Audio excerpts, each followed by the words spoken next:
नमस्कार, प्रणाम। मैं हूं साहिल कुमार और आप देख रहे हैं खबर ई बिहार झारखंड। इस समय मैं पटना के आरजेडी कार्यालय में मौजूद हूं और आरजेडी कार्यकर्ताओं से कुछ पूछताछ करना चाहता हूं। नमस्कार सर, आपका स्वागत है हमारे चैनल में। आपका भी बहुत बहुत स्वागत, आपके चैनल का भी बहुत बहुत स्वागत। मैं महागठबंधन में बदलाव होने के कारण जो है उन्हें डिप्टी सीएम का पद से निष्कासित कर दिया गया सर, तो क्या हम उन्हें डिप्टी सीएम के पद से सीधा मुख्यमंत्री की तरफ देख सकते हैं? 100%। सर, क्या बिहार में कोई अभी एक नया बड़ा खेला हो सकता है कि जिस समय बिहार के डिप्टी सीएम थे तेजस्वी यादव जी, उस समय उन्होंने बिहार के युवाओं के लिए बहुत सारे रोजगार का प्रबंध किया, बहुत सारे लगभग 2.5 से 3 लाख युवाओं को एक साथ रोजगार दिया। ऐसा कहा जाता है कि जो सुशासन बाबू 17 साल में नहीं कर पाए वो तेजस्वी यादव जी ने 17 महीने में करके दिखाया। तो इसके अकॉर्डिंग अगर देखा जाए तो उनको मुख्यमंत्री होना चाहिए बिहार का। इसके विषय में आप क्या कहते हैं? इसके विषय में अभी तो खेला बाकी ही है। हमारे नेता पूर्व उप मुख्यमंत्री माननीय तेजस्वी प्रसाद यादव जी ने ही कहा है कि अभी खेला बाकी है, और देखिए 12 तारीख के को सब खेला क्लियर हो जाएगा। और जो भी हो, आने वाला ये 24 वाला चुनाव हो या 25 विधानसभा चुनाव हो, 100% हमारे माननीय नेता तेजस्वी प्रसाद यादव जी मुख्यमंत्री बनेंगे। ये हम लोग कार्यकर्ता ही नहीं, पूरे जनता की आवाज कह रही है। आप लोग भी जाके पूरे पंचायत स्तर पे, बूथ स्तर पे आप लोग जाके आप लोग सर्च कीजिए, पूरे एकदम पंचायत की जनता तेजस्वी यादव मुख्यमंत्री एकदम पूरे। तो सर क्या हम लोगों को चुनाव के बाद ये देखने को मिलेगा या फिर से महागठबंधन में ही कुछ खेला होगा? खेला होना तो बाकी है, क्योंकि बिहार के जो मुख्यमंत्री अभी वर्तमान में नीतीश कुमार जी हैं, इनको हमारे नेता के कार्यों को देखा नहीं गया। 17 वर्षों में बीजेपी गठबंधन के साथ रहकर नीतीश कुमार जी एक मुश्त 17 व्यक्ति को भी नियुक्ति पत्र नहीं दिए। हमारे नेता आदरणीय तेजस्वी प्रसाद यादव जी 2020 के विधानसभा चुनाव में बिहार के जनता से, बेरोजगारों से, युवाओं से वादा किए थे कि मैं मुख्यमंत्री अगर बनूंगा तो एक फर्स्ट कैबिनेट के बैठक में फर्स्ट दस्तखत से 10 लाख सरकारी नौकरी देंगे। और उसी शर्त के अनुसार बिहार के मुख्यमंत्री नीतीश कुमार के साथ हमारी गठबंधन हुई, हमारे नेता गठबंधन किए और हम जो जनता को कमिटमेंट किए थे 10 लाख नौकरी देने का, और उनसे नौकरी दिलवाए हमारे नेता तेजस्वी प्रसाद यादव जी ने। नीतीश कुमार जी भी नौकरी देने वाले भाजपा के गठबंधन के लोग नहीं थे, उनको बर्दाश्त नहीं हुआ, क्योंकि नौकरी मुफ्त में लोगों को दी जा रही थी। गांधी मैदान में 1,20,000 शिक्षक का एक बार दिया गया, फिर 1,10,000 शिक्षक का एक बार दिया गया बीपीएससी कराकर। और हमारे नेता ये भी बोले थे कि जितने भी नियोजित लोग हैं बिहार में उनको मैं नियमित करूंगा। उसी कड़ी में बिहार के शिक्षा मित्र को जो नियोजित थे 4,40,000 लोगों को राज्यकर्मी का दर्जा हमारे नेता तेजस्वी प्रसाद यादव ने नीतीश कुमार मुख्यमंत्री से दिलवाने का काम किया। क्योंकि ये तय था कि मुख्यमंत्री आप रहिएगा, लेकिन हम जो जनता से वादा किए हैं काम वो आपको करना होगा। सर, हम सुन रहे हैं कि बिहार में जो नियोजित शिक्षक है, ठीक है, उन लोगों की पुनः परीक्षा ली जाएगी। जो भी नियोजित शिक्षक उस परीक्षा को पास कर पाएंगे उन्हें कार्यभार दिया जाएगा, और जो नहीं पास कर पाएंगे उन्हें कार्यभार शायद नहीं दिया जाएगा। आप इसके बारे में क्या कहते हैं? मैं आपसे कहना चाहता हूं पत्रकार महोदय कि जो व्यक्ति 20 वर्ष 25 वर्ष से सर्विस कर रहा हो उससे आप 3 बार परीक्षा लीजिएगा, और परीक्षा में वो अगर फेल हो गया तो उसको नौकरी से बर्खास्त कर दीजिएगा। ये सारा सर शिक्षकों के साथ अन्याय है ये भाजपा गठबंधन की सरकार का। जी सर, मेरा भी यही ऐसा मानना है कि यदि आप उनको निकालना चाहते थे तो पहले आपने उन्हें आवेदन करवाकर उन्हें उनकी मौजूदगी क्यों पेश करवाई? उन्हें पहले से क्यों इस मतलब के विभाग में रखा गया? हाँ, ये सरकार नीतीश कुमार और डबल इंजन की सरकार के समय में ऐसा हुआ था। सर, हम आपसे ये पूछना चाहेंगे कि इस समय जो है आरजेडी की क्या क्या मतलब की प्रस्तावनाएं नई आने वाली है और क्या क्या नए कार्य पहल आने वाले हैं? जो भी कार्य अभी स्टार्ट किए थे हमारे माननीय नेता तेजस्वी प्रसाद यादव जी, सारे छूटे कार्य को एकदम जल्द से जल्द पूरा किया जाएगा। जो 10 लाख जो रोजगार देने की, युवाओं को नौकरी देने की बात हुई थी, जिसमें 4 लाख के आसपास नौकरी मिल भी चुका है। बाकी जो भी शेष छूटा हुआ है सब ये सारी पे काम होगा। सर, तो इस बार जो चुनाव होगा बिहार में 2024-25 में, उस समय आप कितने सीटों पर वर्चस्व अपना देखना चाहते हैं आरजेडी का? आरजेडी के बर्तन हम लोग 40 का 40 सीट जीतेंगे लोकसभा का, 40 के 40 सीट, 150 प्लस हम लोग रहेंगे 2025 में, 150 प्लस। 150 प्लस इस बार बहुमत की सरकार होगी, 100% बहुमत की सरकार होगी, बहुमत की सरकार, फुल बहुमत की फुल बहुमत की सरकार होगी। सर आदरणीय तेजस्वी यादव यदि मुख्यमंत्री बन जाते हैं तो सबसे पहले कौन सा कार्य किया जाएगा बिहार में? पहले जो नौकरियां बाकी है 10 लाख हमारे नेता जो वादा किए थे, उसमें जितना नौकरी बाकी है वो मुख्यमंत्री जब हमारे नेता 25 में तेजस्वी प्रसाद यादव बनेंगे तो उन रिक्तियों को पूरा किया जाएगा और बेरोजगारों को नौकरी दी जाएगी। और जब जब खाली होगा सीट बिहार में, हमारे नेता जब तेजस्वी यादव मुख्यमंत्री होंगे 25 में, हम लोग उसको बेरोजगारी को दूर करने का हमारे नेता काम करेंगे, है ना। जी सर, सुन लीजिए बिहार के युवा क्या कह रहे हैं। ये कार्यकर्ता, इनका कहना है कि यदि तेजस्वी यादव बिहार में मुख्यमंत्री बनते हैं तो सभी युवाओं को लगभग जो रोजगार दिया गया था 2.5 लाख युवाओं को, और उनके बाद भी जो युवा बच गए हैं, अगर वो योग्यता के अनुसार रोजगार पाना चाहते हैं तो उन्हें तेजस्वी यादव को मुख्यमंत्री बनाना होगा। मैं आप लोगों से यह नम्र निवेदन करता हूँ कि आप लोग हमारे चैनल के साथ बने रहिएगा और आखिरी तक बने रहिएगा, तभी बात करूंगा। सर हम ये कहना चाहते हैं कि बिहार में शिक्षकों की नियुक्ति की गई, ठीक है सर, क्या और डिपार्टमेंट में और जो विभाग है उनमें भी लोगों की नियुक्ति होगी? हुई, कर्मचारी का नियुक्ति हुई, अमीन का नियुक्ति हुआ अंचल में। जी सर। ये सर लगभग इस बार जो नियुक्तियां हुई, ठीक है, आप बता सकते हैं कि कितना कार्य क्षेत्र में लोगों को भेजा गया, कितने लाख लोगों को? अभी तो मतलब 2,30,000 तो टीचर लोग गया। जी सर। और लाखों अमीन की नियुक्ति हुई। और ये मैं आपको बता देता हूँ आपके चैनल के माध्यम से, ये बिहार देश का पहला राज्य है और पहला डिप्टी सीएम आदरणीय तेजस्वी प्रसाद यादव जी हुए जिन्होंने 70 दिनों में 2,30,000 लोगों को, शिक्षकों को नियुक्ति दी। ऐसा कभी भी नहीं होता था। लोगों बच्चों का उम्र खत्म हो जाता था, परीक्षा ले लिया जाता था नियुक्ति के लिए और 3 साल 4 साल 5 साल के बाद उसका रिजल्ट आउट होता था, उम्र समाप्त हो जाती थी। ये इतिहास है और ऐतिहासिक काम बिहार में डिप्टी सीएम तेजस्वी जी के नेतृत्व में हुआ है, जो गांधी मैदान के प्रांगण में एकमुश्त 1,20,000 शिक्षकों की नियुक्ति पत्र दिया गया। ये दुनिया में पहला राज्य है। पहला डिप्टी सीएम के समय में हमारे नेता तेजस्वी प्रसाद यादव ने जो जनता से, बेरोजगारों से, बिहार के लोगों के वादा किए थे वो बिहार के मुख्यमंत्री माननीय नीतीश कुमार से करवाने का काम किया। ये प्रमाणित है।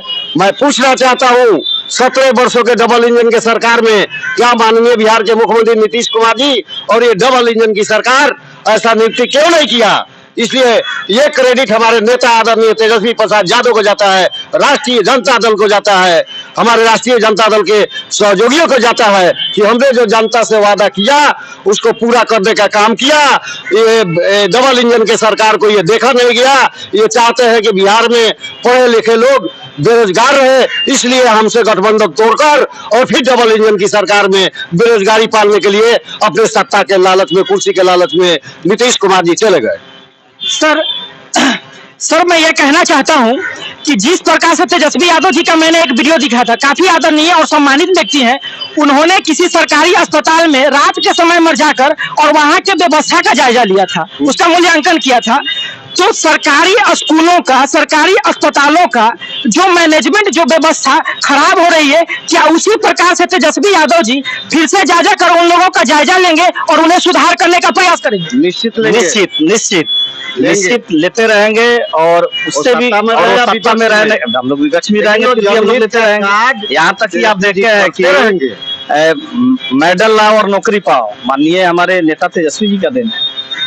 हाँ, खेल खिलाड़ी जो मेडल जीत कर लाएगा, ये हमारे 84-85 इसमें भी नौकरी लोग लिया, मेडल और नौकरी दिया खिलाड़ियों को प्रोत्साहन दिया।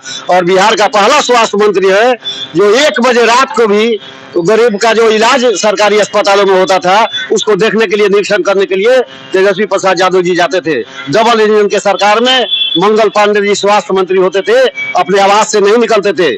किनको क्या है, रोड के किनारे जो रिक्शा टंगा वाले यहाँ पटना के शहरों में रहते थे, उनके लिए भी खटाल का व्यवस्था हमारे नेता आदरणीय तेजस्वी प्रसाद यादव जी ने करवाया, क्योंकि वो गरीबों का नेता है, सामाजिक न्याय के नेता है और गरीबों के हक और बिहार के हक में काम करते। मैं मांग करता हूँ डबल इंजन की सरकार जो अभी बना है बिहार में, नीतीश कुमार जी घुमच कर मांग कर रहे थे जब 17 वर्षों के सरकार में, बीजेपी के सरकार में थे, देश के प्रधानमंत्री आदरणीय मोदी जी से कि पटना के कॉलेज को यूनिवर्सिटी करवा दीजिए, नहीं हो पाया। मैं मांग करता हूँ अगर नीतीश कुमार जी बिहार के हितैषी है, बिहार के भलाई चाहते हैं, तो अभी डबल इंजन की सरकार से बिहार राज्य को विशेष राज्य का दर्जा दिलवा कर दे, नहीं तो कुर्सी कुमार का कोई महत्व नहीं रहेगा बिहार में।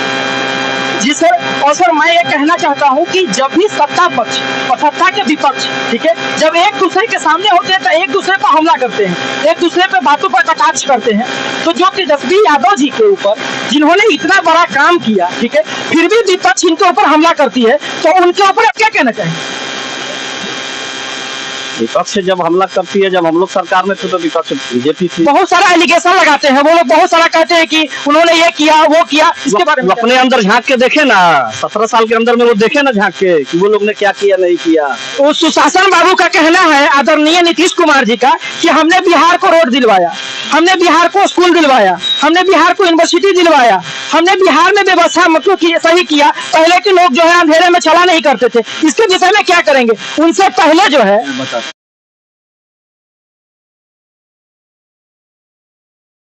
बने जब देश में यूपीए गठबंधन 1 का सरकार था, हमारे आदरणीय नेता लालू प्रसाद यादव जी रेल मंत्री थे और ग्रामीण विकास मंत्री रघुवंश बाबू थे, और भारत सरकार से, मनमोहन सिंह सरकार से 1,77,000 करोड़ रुपया पैकेज बिहार में आया।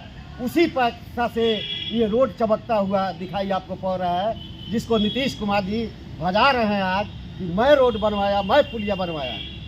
क्या हुआ? मोदी जी कहे थे पैकेज दूंगा बिहार के लिए, विशेष राज्य का दर्जा दूंगा। नीतीश कुमार जी 17 वर्षों में ले लिए? नहीं लिए।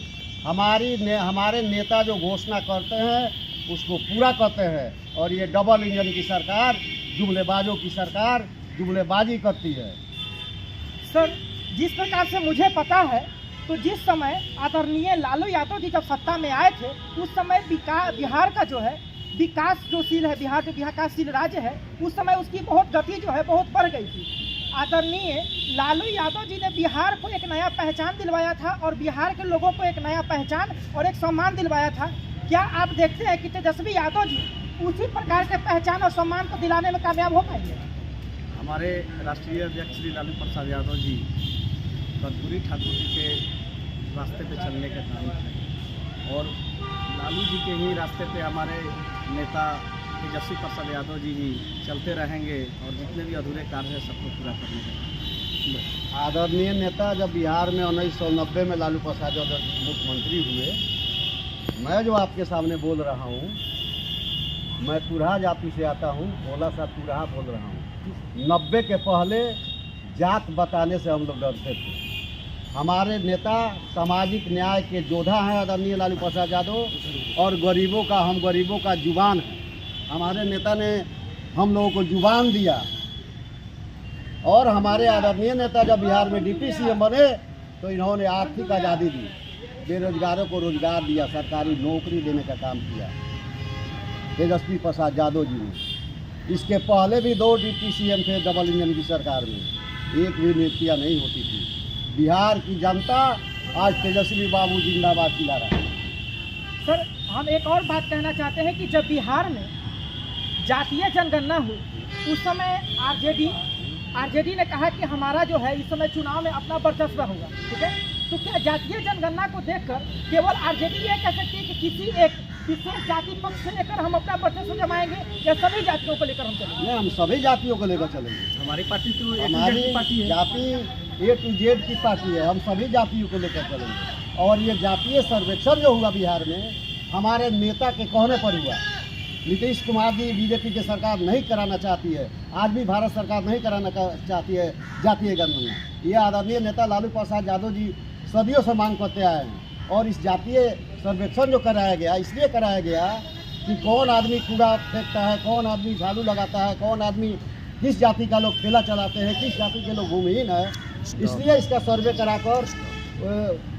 कराया गया कि उस हिसाब से उसके उन्नति के लिए हमारी सरकार योजना बनाएगी और उनको लाभान्वित किया जाएगा। जातीय सर्वेक्षण कराने का मतलब यही था कि इससे पहचान होगी कि कौन जाति के लोग सब्जी बेचते हैं, कौन जाति के लोग टांगा हाँक रहे हैं, कौन जाति के लोग टेम्पू चलाते हैं, कौन जाति के लोग ये बेस्तर का काम करते हैं, कौन जाति का लोग आज मजदूरी कर रहे हैं। उनको आर्थिक न्याय देने के लिए, सामाजिक उत्थान के लिए हमारे नेता तेजस्वी प्रसाद यादव और लालू प्रसाद यादव जी ने नीतीश कुमार जी से, मुख्यमंत्री जी से कहकर जातीय सर्वेक्षण कराया, ताकि उनकी आर्थिक उत्थान हो, सामाजिक विकास हो।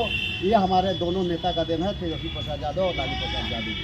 सर, आने वाले चुनाव में आप बिहार के जनता को क्या संदेश देना चाहते हैं, क्या कहना चाहते हैं कि आप अगर हमें तेजस्वी यादव जी को यदि मुख्यमंत्री बनाया गया तो तेजस्वी यादव जी आपके लिए क्या क्या करके दें? बिहार की जनता आज तेजस्वी जी के लिए तरस रही है।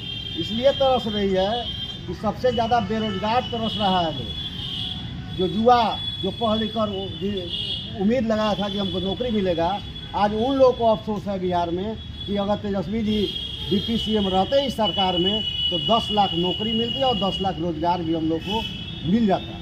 इसलिए बिहार की जनता तेजस्वी जी को देख रहा है और अगला सीएम 2025 में तेजस्वी बाबू बनेंगे, बिहार का जनता बनाएगा, बिहार के बेरोजगार लोग बनाएंगे।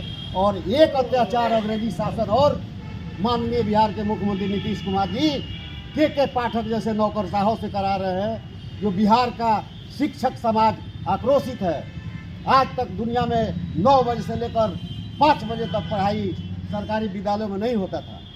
आज शिक्षक लोग आक्रोशित है और मैं राष्ट्रीय जनता दल के लोग उसका विरोध करते हैं। अंग्रेजी शासन का 10 बजे से 4 बजे पढ़ाई होती थी, होना चाहिए। इस ठंड के दिनों में विद्यालय खुलवा कर रखते हैं, किसी का बच्चा, कितना बच्चा मर गया पढ़ने में, ये अत्याचार है। मैं शिक्षक लोगों का सम्मान करता हूँ, गुरु हैं। उनको 10 बजे से जो 4 बजे तक पढ़ाई होती थी, आज हमारी बहनें सड़क पर इंटर का परीक्षा देने जा रही है। मैं वीडियो में देखता हूँ, 1 मिनट लेट हो जाता है तो उन लोगों को, छात्र छात्राओं को परीक्षा हॉल में ये अंग्रेजी सरकार ढूकने नहीं दे रही, डबल इंजन की सरकार। 1 मिनट लेट होने पर सर, मैं ये कहना चाहता हूँ कि जिस प्रकार से आपने बताया कि 2 मिनट 5 मिनट लेट होने की वजह से बच्चों को बाहर निकाल दिया जाता है। देखिए, बहुत सारे जो बच्चे हैं वो ग्रामीण क्षेत्र से आते हैं और ग्रामीण क्षेत्र से आने वाले बच्चों के पास उतना रकम नहीं होता है कि वो किसी एक प्राइवेट वाहन का इस्तेमाल कर पाए। या तो वो रेल सुविधा से आते हैं या तो वो छोटे वाहनों का इस्तेमाल करते हैं। अगर रेल का समय और समय सारणी, अगर तालिका अगर कोई आगे पीछे होती है, गड़बड़ होती है, समय आगे पीछे होता है तो बच्चे लेट हो जाते हैं। तो क्या इसके लिए कोई विशेष प्रावधान नहीं बनाना चाहिए कि कुछ लेट से आए हुए बच्चों को अंदर घुसाए? निश्चित बनना चाहिए। मानते हैं जब जाम लग जाए और उसका निजी सवारी भी हो, चाहे वो सवारी से छात्र छात्रा आ रही है, तो आप समय उसके लिए नहीं दीजिएगा। जाम से निजात कैसे मिले? जाम लग गया, हम परीक्षा देने जा रहे हैं, 9:30 में आप बुला रहे हैं, 1 घंटा जामे में फंस गए तो हमारे भविष्य को आप चौपट नहीं कर सकते। उनके लिए समय मिलना चाहिए, उनके कष्टों को देखकर। क्योंकि 1 साल का पढ़ाई उनका आप 1 मिनट के देरी से ख़त्म कर देते हैं, ये सरासर अन्याय है। सर, इस समय ठंडी को लेकर, ठीक है, कुछ शिक्षकों ने, सर हम ये कहना चाहते हैं आपसे कि जिस समय ठंडी का समय चल रहा था, अभी भी चल रहा है सर, ठीक है, ठंडी की छुट्टी का आवेदन पत्र लेकर वो डीएम के पास गए थे शिक्षक, ठीक है, तब उन्हें ठंडी की छुट्टी के आवेदन पत्र के कारण उन्हें निष्कासित कर दिया गया। क्या किसी भी शिक्षक को आवेदन पत्र जमा करने की कोई अनुमति नहीं है? निश्चित अपनी मांग सरकार या कलेक्टर के पास रख सकता है, इसको निष्कासित नहीं किया जा सकता। हमारी समस्या आप सुनने के लिए न डीएम जी, हम शिक्षक हैं, अगर हम बीमार हैं या हमको ठंडा है, कुछ भी है, तो हम आपके पास जाएंगे ना। इसका मतलब नहीं है कि आप अंग्रेजी शासन चलाकर हमको नौकरी से निष्कासित कर दें, ये अत्याचार है। सर, हम ये कहना चाहते हैं कि तेजस्वी यादव जी जिस समय मुख्यमंत्री बनेंगे उस समय ये जो सड़कों पे जो ट्रैफिक का सिस्टम होता है और सड़कों पर जो मतलब कि जो सड़क अभी खराब चल रहे हैं, ग्रामीण क्षेत्र में बहुत जगह पे सड़क नहीं है, तो किस प्रकार से सड़क बनाने की कार्य जो है आगे बढ़ेगी? सड़क बनेगी, ग्रामीण क्षेत्रों में जो अधूरा सड़क है वो बनेगा। आप लोग तो अभी छोटे हैं बाबू, 1990 के पहले ग्रामीण क्षेत्रों में ईंटा देखने को नहीं मिलता था। ईंट जो शूटिंग देखते हैं ना, वो जब आदरणीय नेता हमारे लालू यादव जी 90 में मुख्यमंत्री बने, हर गांव में पहले ईंट शोलिंग का काम, हर गांव में, हर टोला में ईंट शोलिंग लगा, मिट्टी भर के ईंट शोलिंग किया गया, गरम किया गया। सर हम ये कहना चाहते हैं कि सर मैं किसी पक्ष या विपक्ष का सपोर्ट तो नहीं कर रहा हूँ, परंतु मैं ये कहना चाहता हूँ कि बहुत सारे जो बड़े नेता होते हैं या बहुत सारे जो जनता होती है, लोग होते हैं, उन लोगों के किसी भी कार्य क्षेत्र में, चाहे वो कोई भी प्रकार का काम हो, उन लोगों में एक शब्द आता है सर परिवारवाद। ठीक है, तो क्या आप लोगों की जो पार्टी है उसमें कितना मान सम्मान वर्कर्स और प्रवक्ताओं को दिया जाता है? सबको मान सम्मान मिलता है, बराबर मान सम्मान मिलता है। परिवार लोग का बात सबसे पहले ना परिवारवाद का वही लोग नाम रखते हैं जिनके परिवार में वैसे होनहार पुत्र नहीं हो, जिनसे कुछ होबे नहीं करेगा वो परिवारवाद का बात तो बोलेंगे ही। आप अपने भी बेटा को बना लीजिए, हर आदमी अपने बेटे के लिए ना काम करता है। अगर सबके अंदर योग्यता हो, अगर किसी का पिता कोई बड़े पद पे हो, यदि उसके अंदर योग्यता हो तो उसके बेटे को आना चाहिए उस पर। निश्चित आना चाहिए। तेजस्वी जी में योग्यता है तब ना बिहार की जनता ने उनको बनाया है जी।